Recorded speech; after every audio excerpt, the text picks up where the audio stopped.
Bonjour à tous et merci d'être là.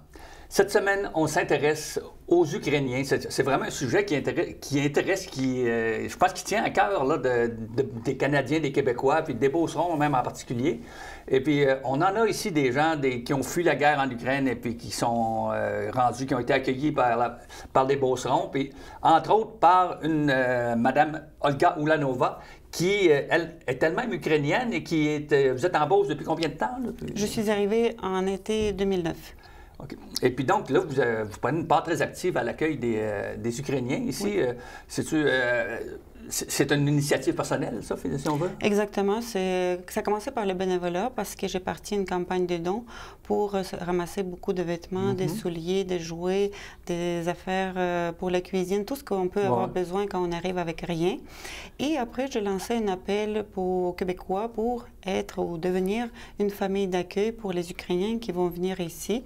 Ils n'ont pas beaucoup d'argent, ils ne connaissent pas par quoi commencer, alors ça a donné un bon coup de main pour partir. Ils ont fait ils ont passé les étapes administratives comme le numéro d'assurance sociale, la carte d'assurance maladie, ouvrir le compte bancaire et trouver un emploi. Ça prenait environ 3-4 jours. Après ça, ils commencent à travailler, l'argent rentre et puis ils déménagent dans un logement alloué. OK. Je comprends que vous, ces gens-là, évidemment, c'est pas vous qui les contactez en Ukraine, vous les contactez un coup qui sont rendus ici au Québec? Honnêtement, il y avait un groupe sur Facebook où j'ai fait un post que moi, je suis de l'Ukraine, ça fait 13 ans que j'habite au Québec. Puis si vous voulez immigrer ici en Beauce, ben, je vais vous donner un coup de main puis je vais vous accompagner. Ah ouais? C'est eux qui ont commencé à m'écrire, on avait une longue correspondance. Et puis, quand c'était le moment de recevoir le visa, ils me donnaient signe, puis ils achetaient les billets d'avion et moi, je les attendais à l'aéroport. OK. Et puis, est-ce qu'à côté de ça, est-ce qu'il y en a d'autres qui étaient déjà rendus ici et puis que vous avez contacté, à qui vous avez offert cette possibilité-là? Ou... Ben, il y en avait qui sont venus ici, mais après ça, ça donnait un exemple parce qu'on a créé une page Facebook, Beauce Dons, et après, on mettait les photos de ceux qui sont arrivés, puis les gens qui étaient encore en Pologne ou République tchèque en attente de visa, ils voyaient, ah, OK, il y a déjà des Ukrainiens qui viennent là, qui ont reçu de l'aide. Et puis, bon, ça a fonctionné. On en a combien, si on veut, d'Ukrainiens qui resteraient dans le coin? Oui, on peut dire que ça a fonctionné. Il y a 60 de personnes à Saint-Georges et 14 à Beauceville. Quand même. Et puis donc, ça fait déjà une petite communauté, oui, là, on si peut dire comme ça. On peut le dire. Et puis, c'est des gens qui arrivent ici avec peu de choses, j'imagine. Très peu de choses. Et comme je vous dis, les dons ont aidé. Je remercie tous les Géorgiens et les gens des alentours parce que nous avons reçu vraiment beaucoup de dons. Ça a aidé. Et quand on loue ici, les appartements, c'est vide. Alors, ça a donné un bon coup de pouce. OK. Et puis, est-ce que c'était quelque chose de difficile pour eux? Bon, c'est des gens qui viennent, qui cherchent du travail, j'imagine, en arrivant, là. Oui, mais sans connaissance de français. C'était plutôt les opportunités d'aller travailler dans les usines. Les postes sont très disponibles, puis il y en a pas mal. Alors, avec le manque d'œuvre, le manque de main-d'œuvre ici en Beauce, on n'a pas eu de difficulté de trouver des emplois. OK, donc c'est des gens qui se trouvent des emplois là, dans les semaines suivant leur arrivée, là, puis, qui sont aussi bons travaillants que n'importe qui. Oui, merci à l'ouverture des entrepreneurs puis à tous les propriétaires des entreprises. Moi, je n'ai pas de misère à le croire. Et puis, on leur trouve, bon, des logements aussi. Ça, c'est peut-être plus compliqué. On entend parler qu'il n'y a pas tellement de logements dans la région. Je trouve que c'est un des plus gros problèmes après la barrière de langue pour les Ukrainiens parce que ici, les propriétaires de logements ne veulent pas louer sans enquête de « Ah, vous n'avez pas de nom au crédit, etc., etc. » Mais il faut donner chance, il faut avoir une petite ouverture. Puis il y en avait certains qui étaient sensibles à la cause. Alors, je veux vous dire que toutes les personnes qui sont arrivées, ils sont logées. Et maintenant, les familles d'accueil sont libérées. Je veux dire que les Ukrainiens sont capables de voler de leurs propres ailes. OK, parce qu'au moment où ils arrivent, et puis en attendant qu'il y ait le logement, là, il y a des familles d'accueil qui comptent ce besoin-là. Comme je vous ai dit, j'ai lancé un appel. Il y a une dizaine de familles qui ont levé la main. Alors, ils ont accueilli de 1 à 4 personnes. C'est la durée de quelques semaines à 2-3 mois. Et ça a aidé pour trouver... Ça donnait le temps pour trouver un logement puis déménager. OK. Puis est-ce que vous risquez d'en avoir encore besoin de ces familles d'accueil-là, s'il y a des gens qui avaient un intérêt? C'est parce que si je n'ai pas de famille d'accueil, c'est difficile d'accueillir des Ukrainiens ici parce qu'ils vont arriver, je ne veux pas qu'ils se retrouvent dehors. OK, donc ça prend comme une banque de familles d'accueil. Exact. Ça serait écoutez, là, on va mettre en bas de l'écran ici l'adresse Internet, l'adresse courriel de Mme Ulanova. Et puis si jamais vous avez un intérêt pour ça, d'amener famille d'accueil, ben, je pense que vous allez rendre service, un grand service à une famille. Donc, et puis, justement, vous parliez un peu de la barrière de la langue. Je crois que ça, c'est un peu un des grands défis là, des gens qui arrivent ici là, pour parce que le français et l'ukrainien, c'est deux familles différentes. Alors... je pense que ce n'est même pas les mêmes lettres. Hein? Non, l'alphabet est très différent. Et je veux vous dire que ceux qui sont arrivés, ils sont motivés puis ils veulent apprendre le français. Ils sont inscrits au cours de francisation à l'école Monseigneur Baudouin à Saint-Georges. Puis ça va très bien, ils avancent. Le premier groupe a commencé au mois de juin. Puis il y en avait d'autres qui ont suivi après en automne. Mais maintenant, il y a déjà les gens qui sont rendus au niveau 2, 3 et même plus. OK. Donc, mais pour les enfants, qu'est-ce qui arrive? Bon, on les envoie. Est-ce qu'on les envoie à l'école? Ils doivent avoir de la francisation eux autres aussi, j'imagine? Oui. Cette année, la commission scolaire, ils ont fait, il y a des cours de francisation à l'extérieur de l'école où l'enfant va tous les jours. Mais quand même, pour les enfants, je ne suis pas inquiète du tout parce que les autres, ils prennent ça comme les éponges puis ils apprennent très vite. Ils apprennent très vite. Donc, à l'école, au tout début, je m'avais qu'ils ne peuvent pas communiquer beaucoup avec leurs amis, mais... non, mais avec les gestes, les signes, ils se débrouillent. Oui. Ça se débrouille bien, puis les enfants, ça apprend des fois plus vite que nous autres. Beaucoup plus vite. Oui. Et puis donc, de façon générale, comment ils sont accueillis par la communauté ici? Est-ce que les gens sont corrects? Oui, plus que corrects, je dirais, parce qu'ils sont très accueillants, très bienveillants, très souriants. Les familles d'accueil ont aidé beaucoup, comme par exemple la famille que vous allez accueillir tantôt pour l'entrevue. Leur famille d'accueil se trouve à Beauceville, puis ils ont aidé de meubler l'appartement, de trouver les électroménagers, d'aller pour les rendez-vous médicaux de suivi de grossesse. Il y avait beaucoup de support, de soutien. Alors, je veux vous dire que moi, quand il y a plus que 60 personnes, je ne peux pas être partout. Et quand les gens, des bénévoles, se proposaient puis se manifestaient, moi, je veux aussi participer, c'était bien sûr accepté avec plaisir. Okay.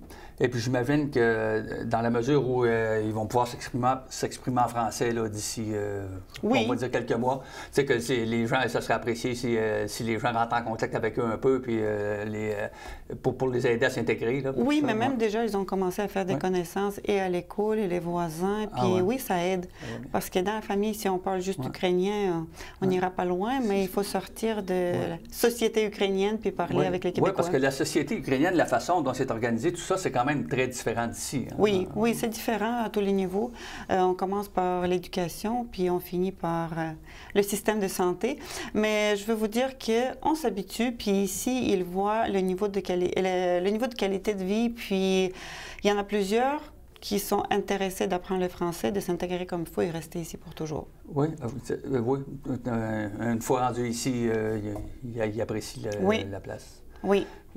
Bon, bien écoutez, on vous remercie. Je pense que vous me donnez une pas pire idée de la façon dont ça se passe pour eux. Puis on invite les gens, si vous avez envie de devenir famille d'accueil, de le devenir. Sinon, juste un sourire des fois, ça peut faire bien plaisir. Oui. Et puis en deuxième partie, on va recevoir une famille qui est ici à Beauceville. Vous allez me dire leur nom.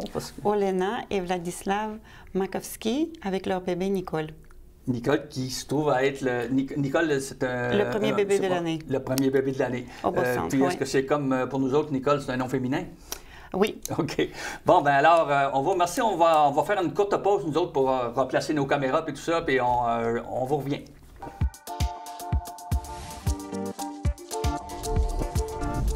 Bon, bonjour tout le monde, et maintenant on arrive à notre deuxième partie où on accueille une famille d'Ukrainiens qui sont un peu beaucerons maintenant. Et puis, bonjour, on parle ici de Olena et Vladislav. Bonjour. Bonjour. Bonjour. Donc, depuis combien de temps vous êtes ici? 6 недель. Donc, est-ce que vous demeuriez directement dans une zone de combat? Ou... Недалеко от этого места, мы жили там. Est-ce que c'est une décision difficile à prendre de partir toute la famille puis d'aller dans un pays étranger? Нет, не было тяжело, потому как Мы уже подразумевали переезд в Канаду, но он тогда не состоялся в 2019 году. И вот ну, сейчас такой, как говорится, при этой ситуации так сложилось, что мы приехали. D'accord. Et puis, quand vous arrivez ici, qu'est-ce qui fait que vous vous orientez pour venir en Beauce plus particulièrement? В первую очередь мы искали людей, которые нам помогут адаптироваться. Приехав в Канаду, первое, что мы требовали, это оформление документов и жилье. Первым человеком, который ответил на мой вопрос, это было еще в апреле месяце прошлого года. На мой ответ откликнулась Ольга, да, и сказала, что нам поможет. Ну вот так мы и оказались здесь, именно в Сен-Жорже, Beauceville. Et puis, est-ce que c'était difficile, par exemple, de trouver un travail ou... Нас окружили заботой до такой степени, я бы сказал, вот забота тех людей, которые, это Ольга, та семья, которая нас встретила, и Жан, еще один мужчина. Они, видать, разделили эти обязанности, я не знаю, как это сказать, но это было очень легко. Меня просто привезли на рабочее место, можно сказать так. Okay. Est-ce que vous étiez déjà soudeur en Ukraine?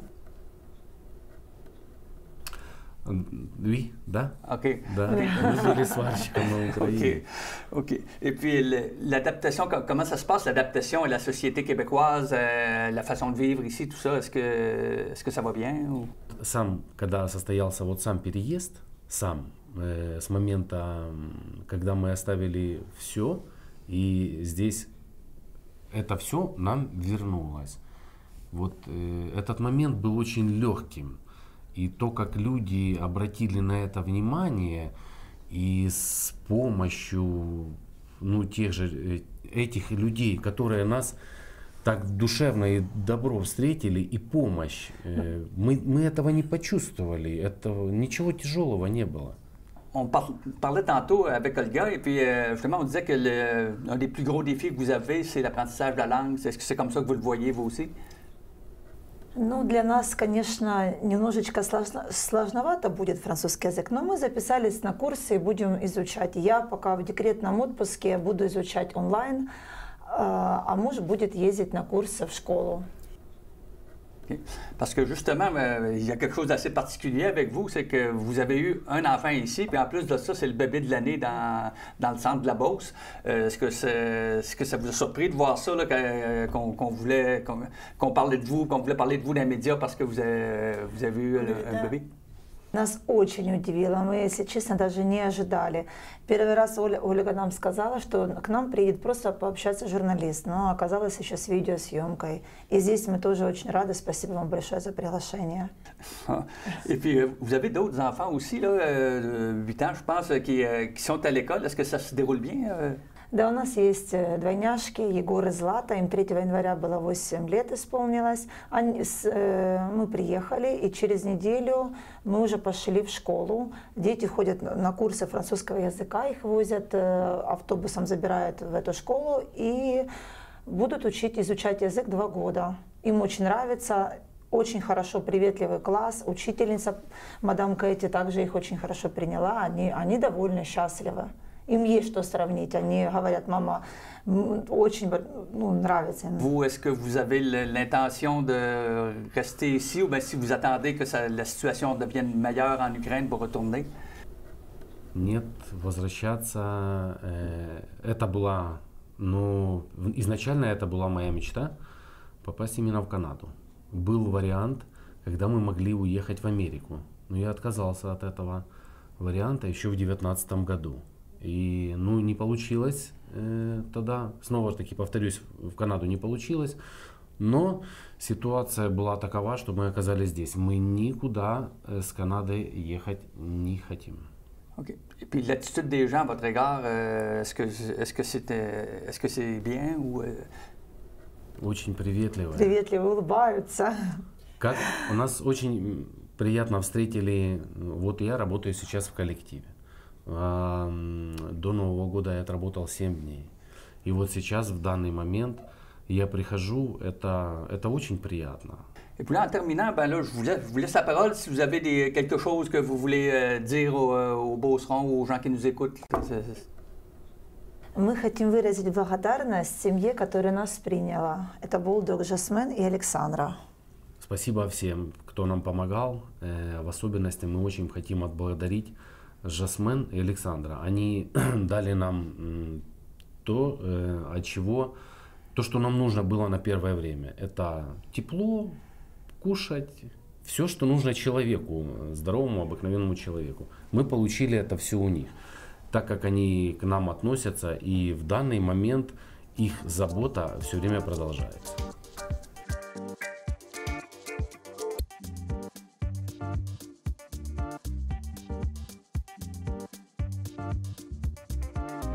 Donc, je vous remercie énormément, Olena et Vladislav. Je pense que vous formez une belle petite famille et puis les gens de la Beauce vont être heureux de vous connaître puis ils ont hâte que vous sachiez assez de français pour qu'on puisse placoter avec vous.